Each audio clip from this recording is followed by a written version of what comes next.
Welcome everyone to the Florida Horticulture for Health Network webinar today. I'd like to introduce our guest speakers. Today we have joining us Deidre Schuetz, a self-employed wellness consultant and coach for over 20 years now. And Deidre facilitates cross-cultural, sustainable, local to global solutions working in integrated healthcare environments. She formed Illuminate Human LLC, optimizing well-being with and for people and for the planet, and Nutrition Garden RX, a nonprofit that optimizes urban gardens for health and climate benefits. Her academic credentials include arts and administration, an MA in that, and a BA in international studies and Spanish, and certificates in nonprofit management, social innovation, entrepreneurship, climate and healthcare, mind-body wellness optimization, massage therapy, and horticultural therapy. She also speaks French and Spanish and English and has lived abroad and has a great amount of experience behind her. We also have Kenneth Powell-Wilson joining us, and he has worked over 30 years with at-risk youth as an advisor and a life skills coach. And for the past 15 years, he has assisted and supervised students and adults who are experiencing developmental and educational diverse abilities. He currently stabilizes and cares for patients experiencing behavioral health crises with integrated multidisciplinary healthcare teams. He has extensive experience conducting and evaluating baseline assessments and facilitating learning and growth so that adolescents have access to essential resources to feel happy and successful. Kenneth has a long history of standing up for people in vulnerable situations and is passionate about exchanges about quality self-care, health, and well-being. His academic background includes sociology, psychology, mental health, human development, and organizational dynamics. So welcome to the both of you. Thank you so much for working with us today, and I'm going to let you two take it over.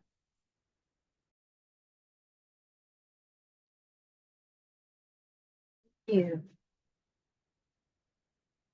Sorry at the screen here.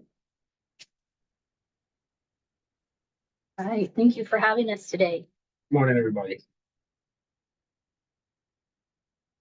Well, as Jessica mentioned, we're Nutrition Garden RX. We optimize urban gardens for health and climate benefits. And sorry if you hear a leaf blower behind us, but they should be done shortly. So Illuminate Human Nature is kind of the base of what grew the Nutrition Garden RX, and it's optimizing well-being within for people on the planet. And that's my coaching wellness business. And essentially, I think this quality is important just because we work in from a holistic health framework, and ideally prevention of health issues. And here's the framework that we work from. And essentially, this just illustrates that we're not just concentrating on physical health conditions. We're also focused on boosting emotional, social, spiritual, etc. well-being. There's also a strong emphasis on various aspects of the mind-body connection. So why are we doing this? I'm going to let have Kenneth speak first to this point. Hi, y'all. I'm going to speak for my why. It's because myself, I feel as though, I know as though when I was a child, I went through a lot of trauma in my life, had a lot of family issues, just life in general. And for myself, it seemed as though I didn't get the success that I needed because I probably didn't have the support that I deserved or needed at that moment. And as I got older, I noticed a lot of people going through the same situations, youth, teenagers, and adults as well.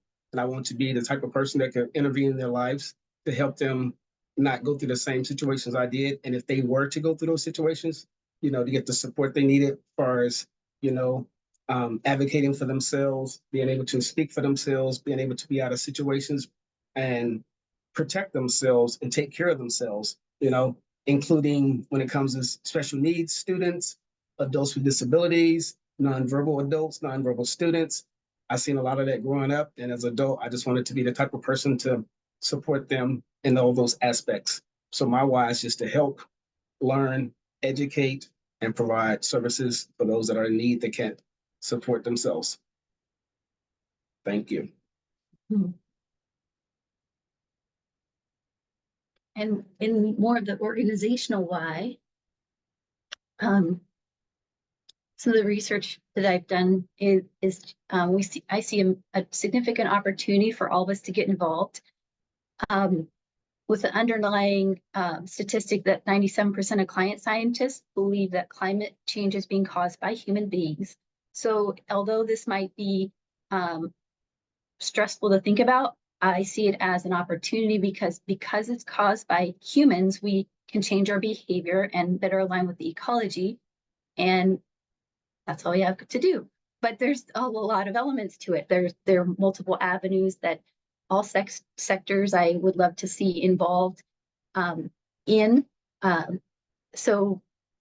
I do believe that we can reverse this. We can mitigate it.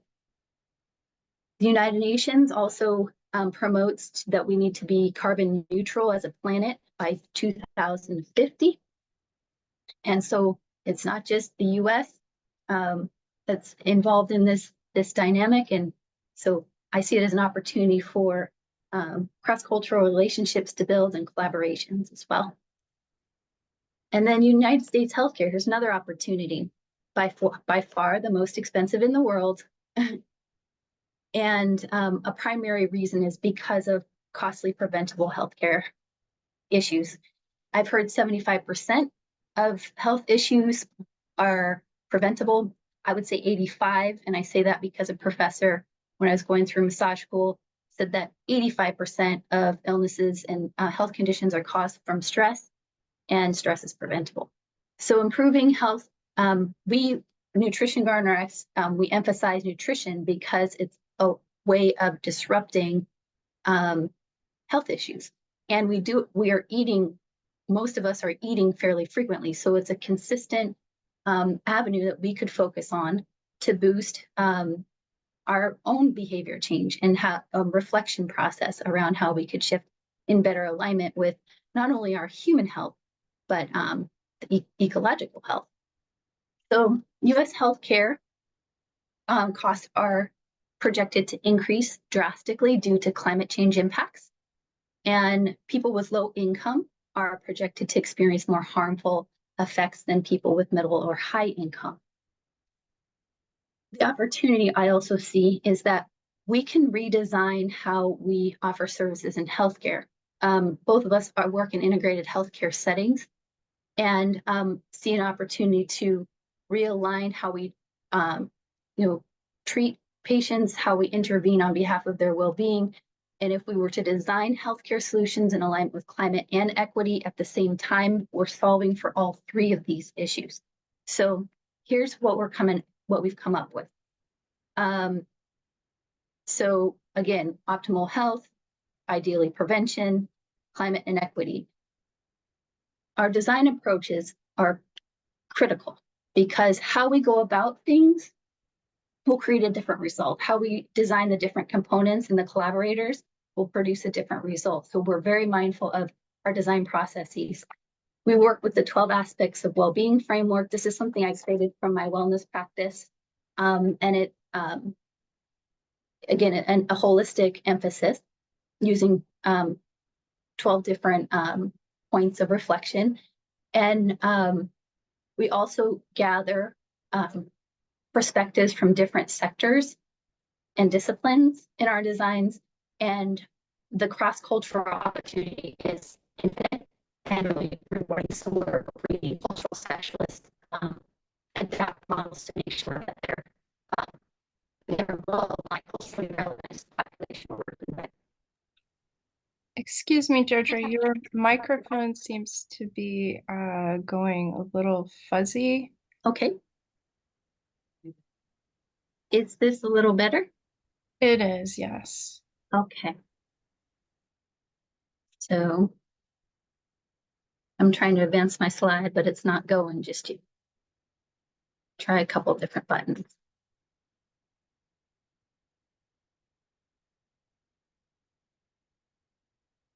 There we go. Okay, so we use place-based design. So this is, the landscapers might appreciate this. Permaculture design. Basically, we work with the space that we have and design accordingly. We also center the target population or individuals in our design. So we're considering their culture, habits, preferences. And then some of the design frameworks we work with are human-centered design out of the business world, human-centered design, patient-centered design, strengths-based, trauma-informed. Some of those are highly prevalent in the healthcare industry. And then, for example, we're Nutrition Gardener X, we focus a lot on low-income populations. And they tend to be disproportionately BIPOC and women, and also with people with diverse abilities. So we will take these cultural preferences and needs into consideration as we create our solution. Our design strategy is to help the population we're serving and center those needs. And then we bring in more specific professionals to come in and inform, for example, nutrition, optimize for nutrition, climate, syncing up with the healthcare system so that it can be funded. And so a key piece is that we're working across these different sectors, so that we can design for all, align with all perspectives as we develop the solution. So our main activities as an organization, we design therapeutic gardens and programs for specific health conditions and or general wellness. The general wellness is usually always, but some people only want to just prevent health, any sort of future health issue. So we can do that too, but we really like to hone in our designs on specific health issues, preventing them and or treating them. We facilitate the transfer and adaptation of the models to other communities, but to do that well, we make sure that it's culturally relevant, and we do that with cultural specialists to help with that adaptation. And we also want to make sure that the people who locate or working with the ecology and align outreach to that place. So we get the local people to inform those decisions. Deidre, we're losing your sound. Okay. At this point, I'm going to suggest maybe you turn off your video if Okay. maybe your internet is having some issues there. Okay. Maybe that'll help stabilize it a little. Sorry for that. No, that's good. Thank you. Thank you. Okay. Right.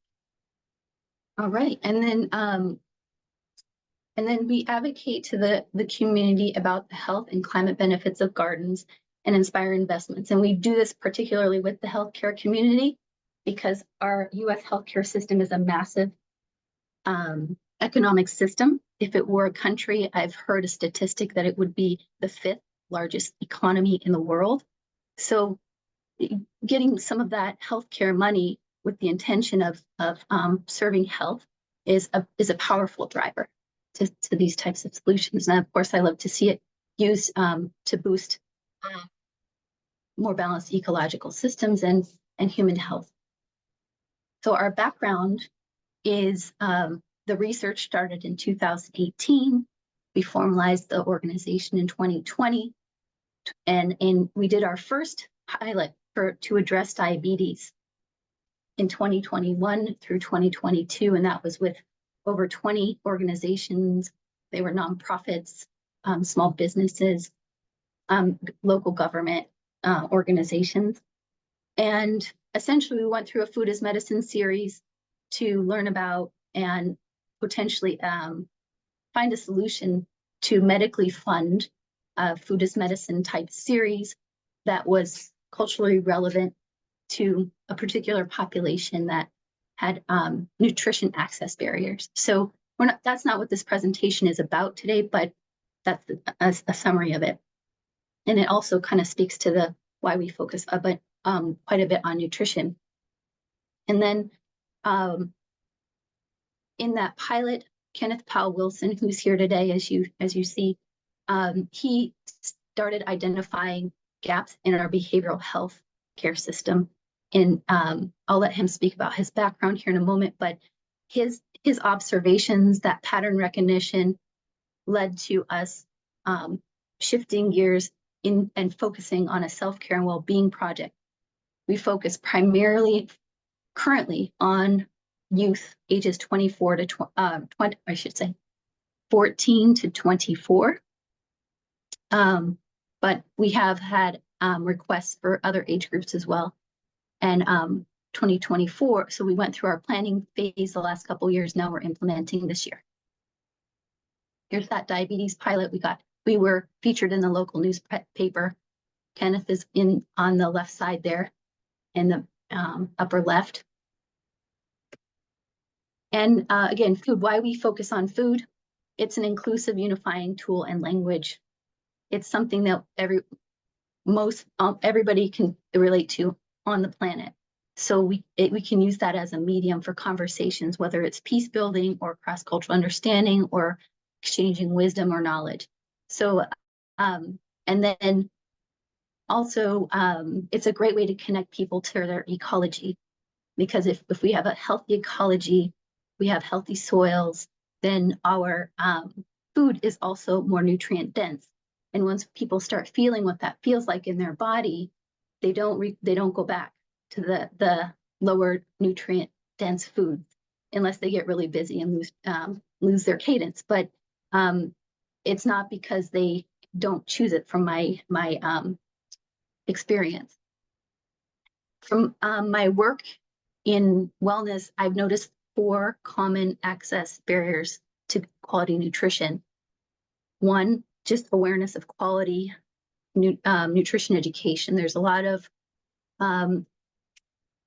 misinformation, a lot of conflicts of interest, people wanting to make money off of quote unquote food products. But I like to elevate awareness of quality food, real food. And the second barrier is access to that fresh quality food. Sometimes people are in food deserts, I've heard it called cesspools, because deserts are actually ecological systems and can be healthy. But so quality healthy foods aren't always easily accessible. So as in the horticultural therapy world, we have a great opportunity there to help bridge that gap.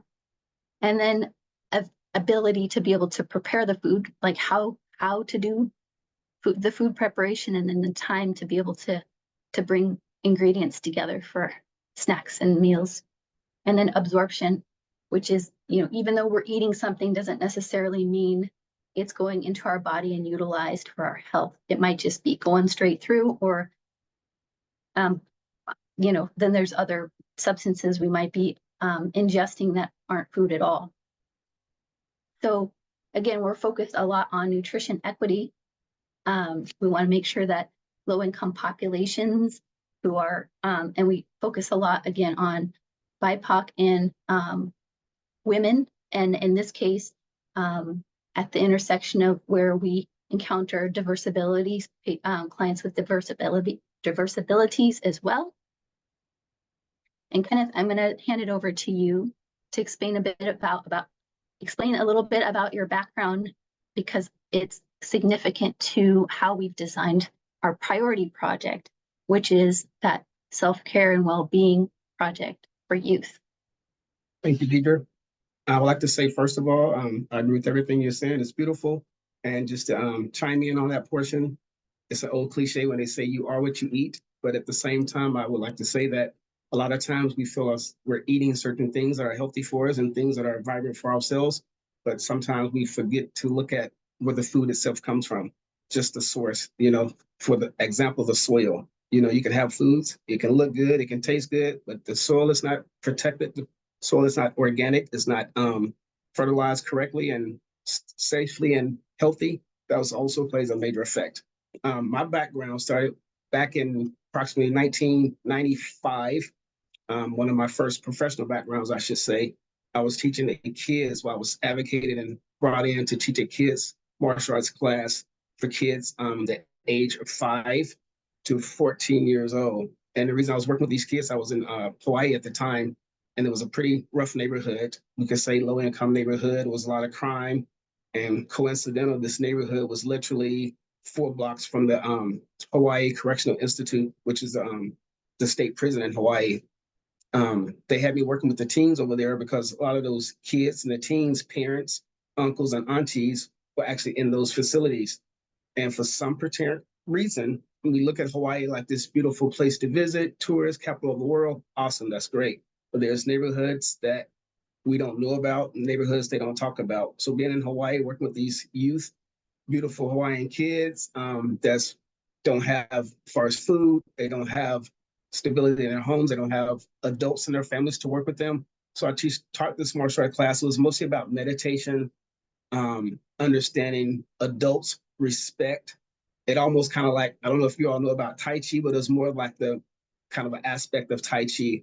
It was more about focusing, being respectful, had nothing to do with martial arts as a physical aspect of fighting, protecting yourself, kicking, punching, none of that. It was all about taking care of yourself, being able to walk away from situations, being able to accept criticism as respectful criticism from adults. Because there was a lot of situations over there with teens, and the youth would literally have this mindset that uncle don't know anything, uncle is old, because in Hawaii it's a saying called uncle, brother, sister, uncle, auntie, think they know everything, but we as the kids at that moment, they weren't listening. And I can understand that fact because they didn't have any guidance. Teaching that class, working with some of the youth, I learned myself through that aspect that a lot of times it's just about empathy. If you listen, you understand, and you let them talk. Sometimes my class would go maybe an hour and 45 minutes, and the only thing I did was listen to them and let them talk. Just to listen to those kids talk to each other and work with each other and give their background, what they was dealing with. They actually opened up. The shyness went away. The fear went away. They didn't worry about the adults in the room, even though, of course, adults was in the classroom the whole time. They just wanted to share their stories, and they actually shared their information. So that right there just kind of gave me my mindset of like, this is pretty awesome. We don't need to teach kids how to do martial arts as far as anything physical. It was just a mental aspect. Moving on to that, then I actually moved back to Oregon. From that part, I became a college coach for almost 9 years at the college level, working with students all across the country, going to competitions, driving vans across country, going to events. I learned a lot from that. There was a lot of students that was in college getting great grades on honor roll, but at the same time, you listen to how they talked and what their diets consisted of and the things they would put in their body. They themselves just natural athletes, but at the same time, they didn't have that nutrition in their body to perform at the level. So I was able to help and work with them and coach them to different aspects on how to eat and what to put in their bodies and to get better results. After that, I also worked, was a director of adult care homes with adults that are super at risk, violence, history of violence, history of paranoia, suicidal ideations. And therefore, after running a group home, group homes, I should say, over 2 years, I moved into the mental health field at one of the hospitals, which is what I'm doing now at one of the local hospitals. I work in mental health. I work with the population from 18, I can't say unlimited, 18 to whatever age they come to, anything that's adults. And we're basically working the triage situation with the houseless population at this time. And the houseless population comes in from situations where they just need clothing, they need mental health, they need their medicine, they need foods, whatever they need at that moment. And we bring them in the hospital and get them stabilized, get them on the meds, and try to get them a better sitting and a better stationary output on life. And then we just go from that aspect. So didn't mean to talk too long, but I'm gonna give it back to Deidre and let her finish up from there. Because I could talk forever. Mm-hmm. One thing, so this context in the 24-hour healthcare emergency setting, Kenneth was describing some of the cases that were coming into the clinic, and he could describe in detail the patterns, the types of people who came in. And at one point I asked, do you ever see your former Portland Public School students in the emergency mental health clinic? And he said, oh yeah, all the time. So what we discovered was there's this gap between the Portland public schools, or the public school system typically, and social services that are currently offered. So this is what we're bridging in our project. The other thing that we're concerned about is that climate scientists predict an increase in extreme climate events, and these climate events will cause more traumatic experiences, and it also triggers already existing trauma. So there is a projection that mental health issues overall will increase, and currently the hospital that Kenneth works at is predicting an annual increase of 10% of mental health emergencies. So we have another opportunity there. So here's what we've created thus far. A 3-stage program. The first stage is to stabilize the client. So we're not working with extreme cases. We're focusing on the ones that are, we can work in outpatient realms and environments in. We focus on referring out for essential services because there are plenty around Portland, Oregon, food, clothing, shelter, and healthcare. We add in our program a different kind of screening system. So we're adding questions for our clients so that we can hone in on their preferences and needs. And then we make sure that those questions are asked in culturally relevant ways. Sometimes the language is a little different.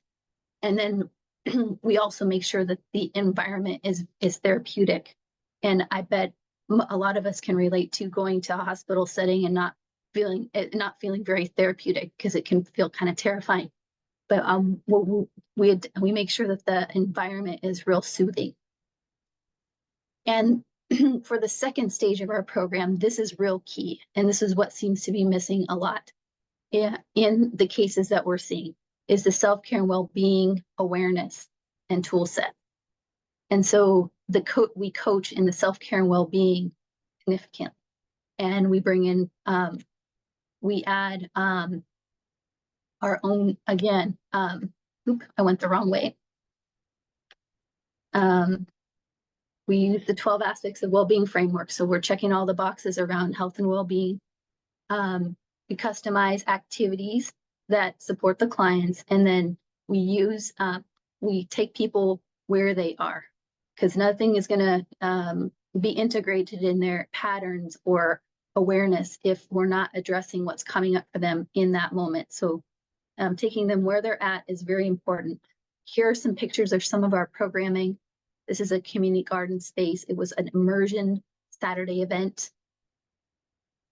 Here's one where we're learning about plant stressors in a basement, but it's a little theory before practice.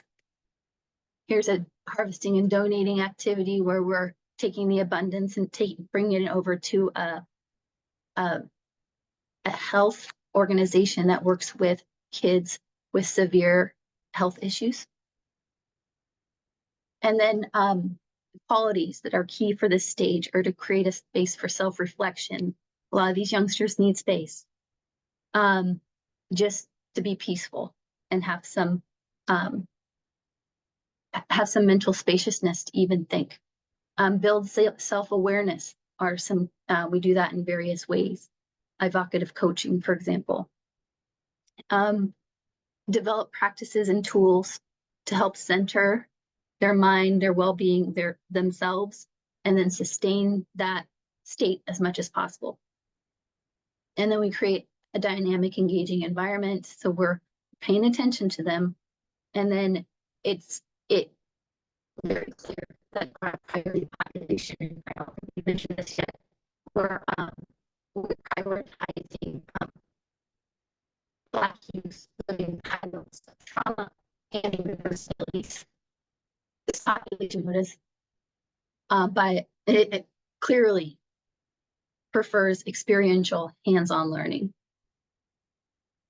And vocational pathways is the third stage. So once they have some tools, the clients have some tools for their own self-care and well-being, we help bridge them into vocational pathways of their choosing. So they're choosing from a more spacious mindset where they're going next, instead of just taking whatever they can see next, which may or may not be a healthy choice for their path.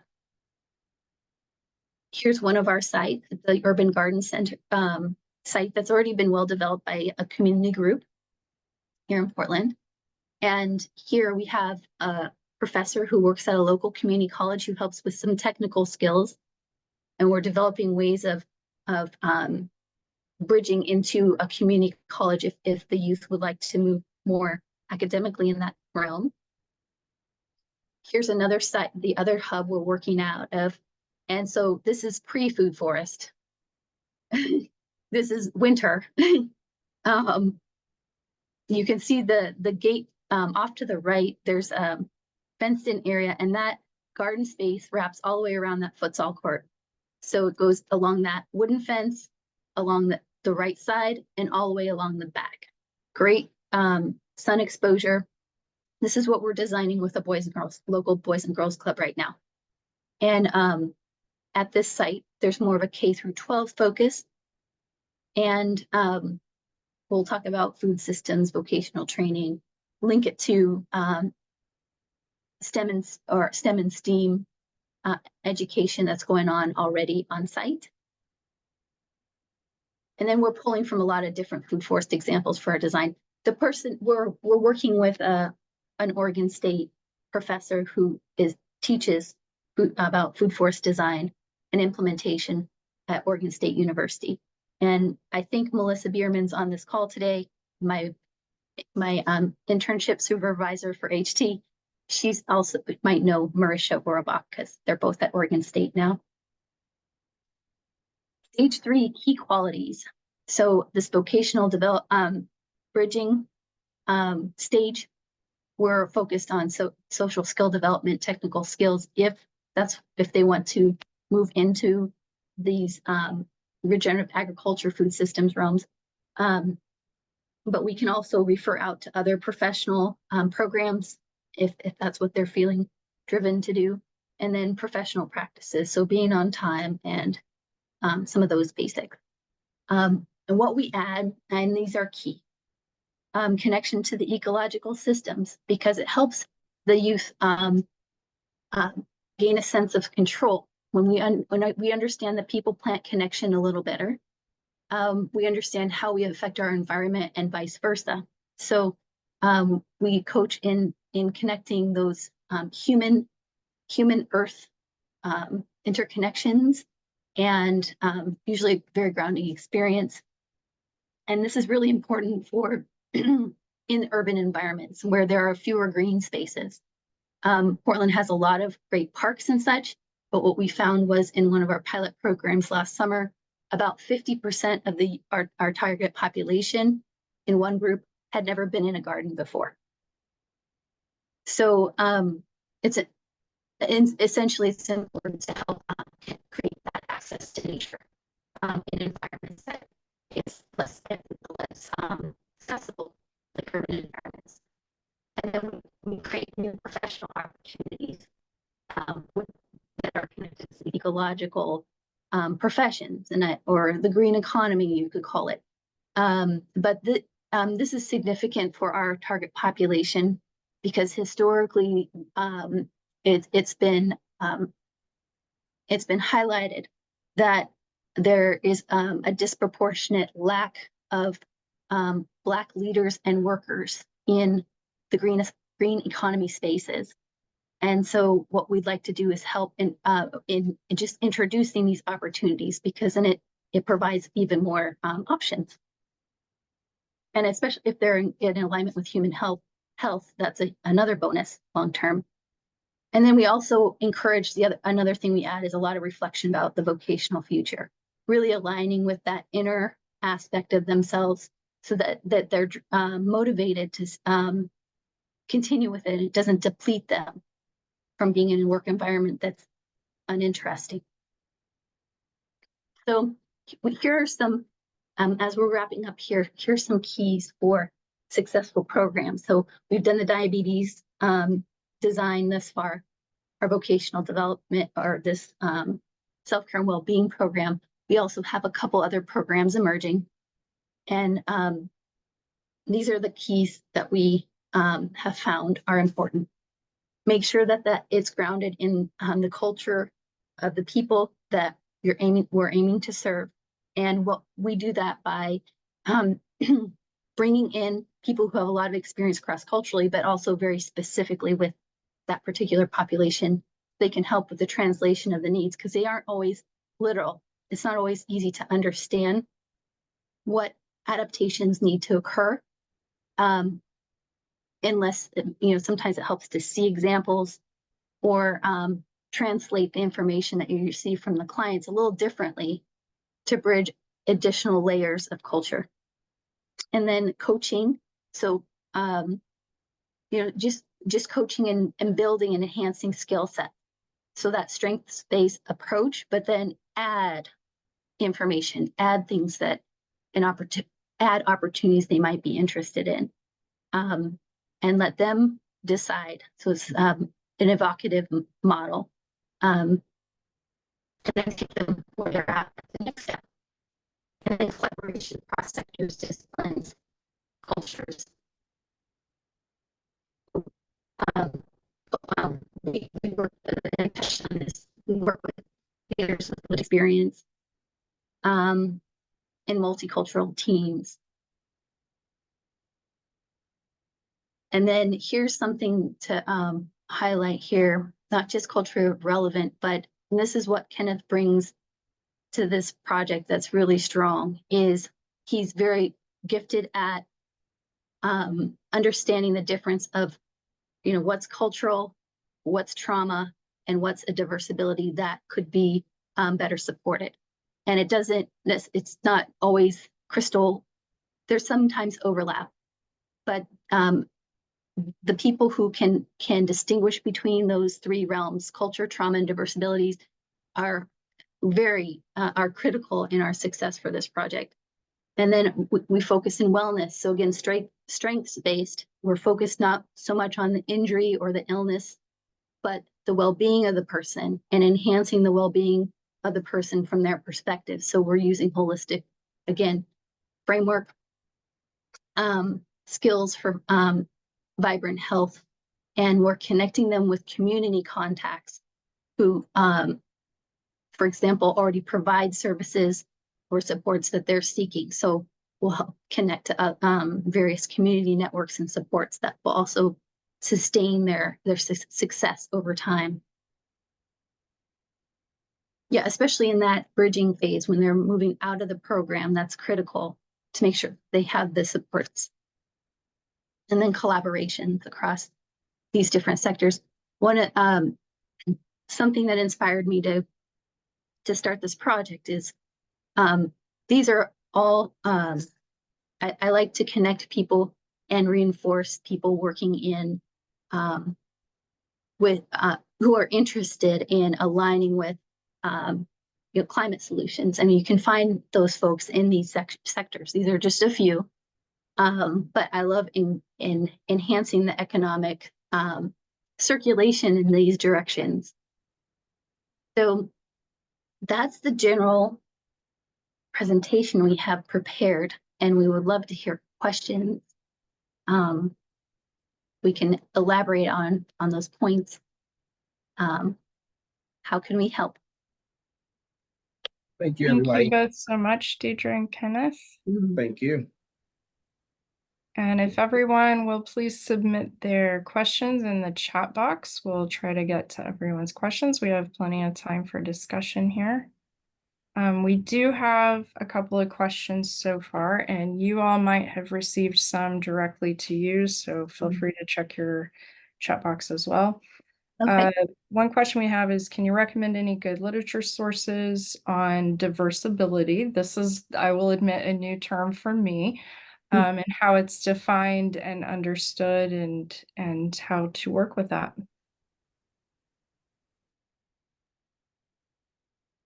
Kenneth, do you have any sources?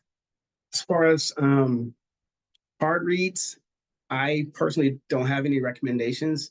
A lot of my resources come from online. A lot of my studies come from online or in person with the people I know personally. As far as reading books or anything I could suggest directly, I can look into it and maybe get that information to you later, but I can't give you an answer at this moment directly. Very good. And the next question is, what trainings or experiences did you find particularly helpful for the foundation of your program? Networking, collaboration, because there's so many organizations and so many different things that are going on right now. It's almost kind of like it's really like just every day you're in school, you're learning all the time, regardless who we're working with. Even if you work with people that you wouldn't even have an idea you would be working with in the future or in the present or in the moment, you're just learning all the time. So for me, collaboration has just been great, and I'm learning every day. All this is new to myself as far as how the nonprofit organizations work, but it's just been a great lesson for me. So I would definitely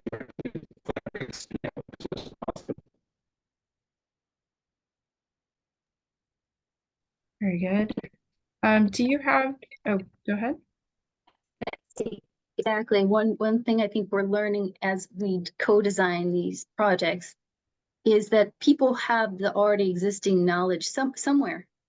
The knowledge already exists. And so just reaching out to people who might know the piece that's missing. And this is kind of oftentimes an instinct. And it is not oftentimes linear, but think like brainstorm if there's a piece that's missing or a perspective that's missing or would help with the design, outreach those people. And I would say the other piece is I've found that a lot of large organizations, so academic institutions, they're in academia. They don't necessarily have community connections. They're oftentimes looking for community connection, who people are doing the work on the ground and then want to reinforce those projects. So I encourage reaching out to universities who might be interested in a community-based project, because we're very community-based. So it can be a very mutually beneficial exchange. Excellent. And I totally agree with that one. Having worked for Cooperative Extension, I know we're involved with a lot of community projects, and we love to collaborate with individuals and other organizations and communities. So another question for you all. What advice do you have for other professionals in horticultural therapy who are seeking to access some of those healthcare funding sources that you talked about? You talked a lot about, coordinating to meet healthcare goals so that, you would be more in line with funding source goals. So what tips do you have for us? We're doing a lot of research in that space just now, but we have been over the last couple of years, because there is that gap where the horticultural therapy field is moving toward licensure, but it's not there yet. So it's not technically a billable service anywhere that I've seen. Where I've seen it successfully funded is in integrated healthcare settings, as a line item in the budget for grants, or having a skill set that can be licensed with the state in your state, and you can bill for that particular service. So in our healthcare system in Oregon, there is a QMHA certification that as long as you have some mental health experience, you can prove it, you can get certified, and it's a billable service. There's also peer wellness specialists that also, if you have experience but not extensive academic education, it's a certification you can get and submit for, and it's a billable service in our healthcare system. So those are the kind of solutions that we've found so far. Of course, if there's a higher academic certificate or licensure, like a QMHP, a licensed counselor, doctor, those are all medically billable. But the key is to know, I would say, learn the fee schedules of the healthcare institution you want to work with. And then learn which practitioners can bill for those services that you'd like to provide, and seek that licensure. In the meantime, HT is moving toward licensure. That'll be helpful. But some raw business skills. I would outreach local business, ideally, the ones who help with upstarts, and that can be at the Chamber of Commerce's, can be nonprofits that help with upstarting business. But that helps to learn how to pitch the value of what you're doing and price it and who to go to pitch it. Yeah, until we're able to offer it as a licensed profession. Thank you. Sounds like good advice to me. Another question. How prevalent are food forests? Are they in most communities? And I guess I would add on to that personally, how practical are food forests in your particular area? I would say we don't see them enough. They haven't been produced enough, and they're not in enough locations. The work is hard. The work is rewarding when it becomes in effect, and once that process gets going. The thing is, you have to just find the location, or the right location that works for you, and just always be mindful that starting small and being small is enough. It can grow from there. A lot of times people look at location and try to get a food forest going, and they try to look at the space. I would let that not be the reason. I would just say, just find a space, and whatever you got from there, just kind of start with there. As long as you can meet the criteria and the codes, everything is in effect and you're allowed to do it, just go from there. And the larger spaces can come later, and the benefits is going to be great regardless. So in other words, just don't let the not being able to find a larger space hold you back to go forward. Yeah, I would say, yeah, not very prevalent yet. And we have a pretty green city in Portland, Oregon, and we do have pretty, policy that encourages a lot of planting and trees with particular parameters. Now, but there is for public spaces, there's permitting there are permitting issues. Sometimes it helps to have just a private plot you're working with, or organization that already has a plot. But I have noticed a movement in just the last year or two that people are starting to want food forests. And so I think we're going to see a lot more. People started contacting us and writing us into grants for food forests specifically. That's great. It's a very specific type of landscape design, and I know it requires some specialized knowledge, and it's a little different wherever you are in the country. And I think it's an awesome concept. Are there any other questions from the other guests on this webinar? If so, please put them in the chat box. And then, Deidre, you may have received some in your chat box. I'm not sure, but feel free to check.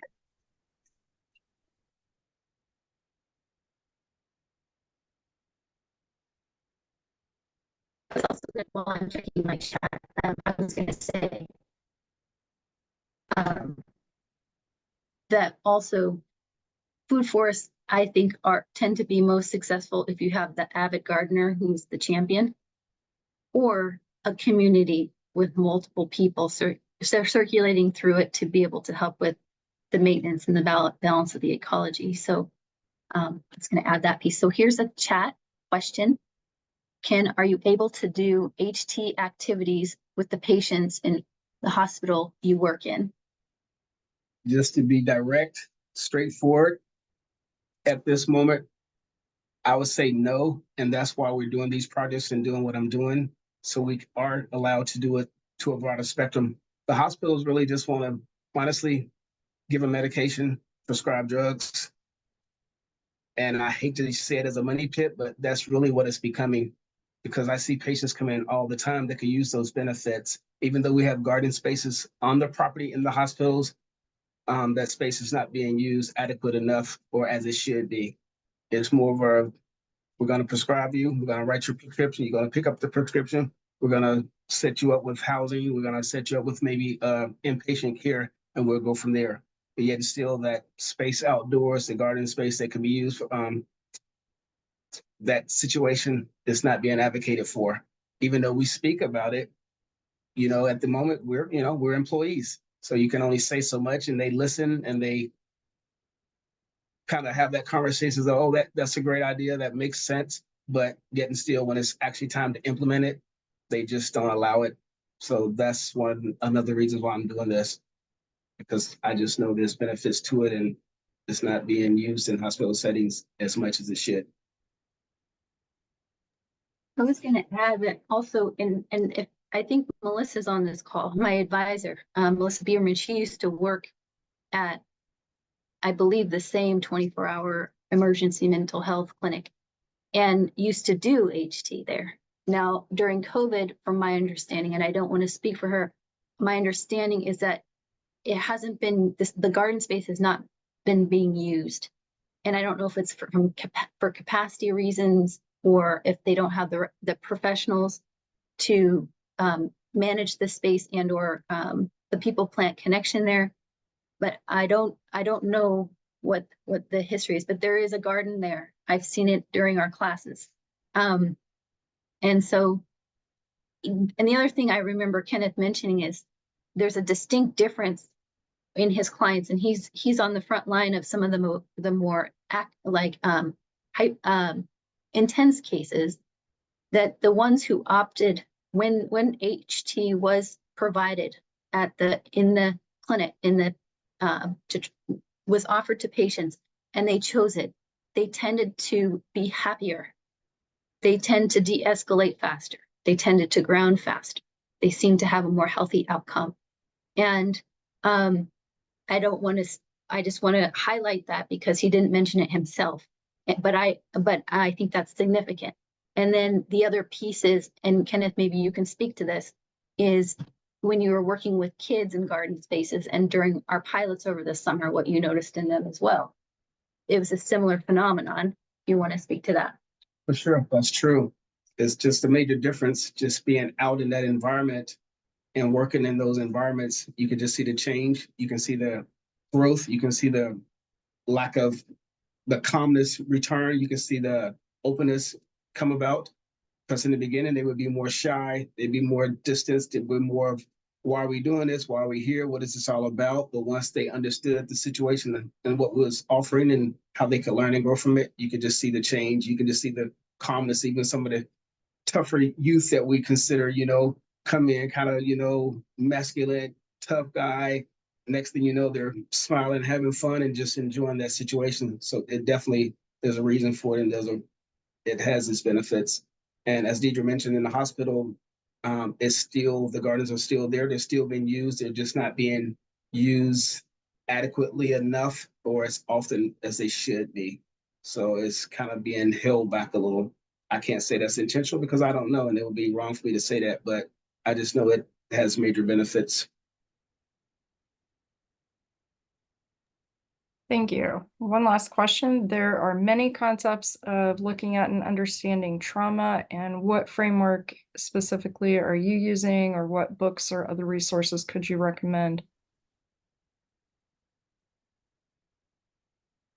There's an organization here in Oregon called Trauma Informed Oregon. So they have a lot of educational series that are accessible, I believe, remotely anywhere, to anybody who can log in.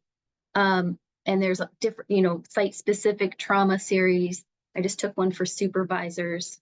And some of our teammates have experienced a lot, some of our leaders, and so I want to know how to prevent me from triggering them when we work together. So that's an example. So Trauma Informed Oregon is a great resource. It's based in the School of Social Work at Portland State University. And I can't speak for Kenneth, but I know he just has a lot of experience. That's a great answer for me. I agree with that. I do see another question says, how do you suggest getting teenagers into a community garden? I would say social media. Even if you're not on social media, just get the word out. even if you just put some free flyers in some of the community spaces, you know, some of the local gyms, some of the local schools, because I mean, you can do them in black and white. But the thing about it, when that time comes, if they're willing to show up, just get out there with them. It's one thing to kind of teach and show them and tell them about it. But if you're actually participating with them and getting your hands dirty and being a part of it, it definitely makes it easier for them, you know, because they feel as though like, well, if you're willing to do it, you're willing to try it, you can try it too. That's a really good question, because that's a population that's not easy to get excited about a community garden. But so a couple things that's worked well for us is we've woven it into it. For example, our self-care Saturday event and some other programming. And so it's a part of other types of experiences where we're encouraging them to come and socialize with new friends. And then we go over to the community garden space. And then it's fascinating. They don't tend to be on their phones. And when they do have their phones out, they're taking pictures of ladybugs. So we know that it's interesting to them, it's engaging to them. And a lot of them, it's the first time, it's not even in their consciousness yet that a community garden exists. And so that has been effective, pairing it with, you know, teen social activities. Then another one that seems effective, if you can find some sort of like workforce development organization where you're at, and it can be part of that workforce development, whether they're going into that field or not. Sometimes there are stipends for paid work, and that's part of, you know, we'll weave it into self-care and healthy habits on the job. And that's another opportunity where sometimes it can be woven into paid work. That's another opportunity. I'm seeing another question or something here. Excellent thought. I did put the next webinar link in the chat box. I hope everyone can join us, and this one will also be recorded and posted on our website. So thank you everyone for joining us. Thank you, everybody. Really appreciate it. Thank Bye. you. Have a great rest of your day.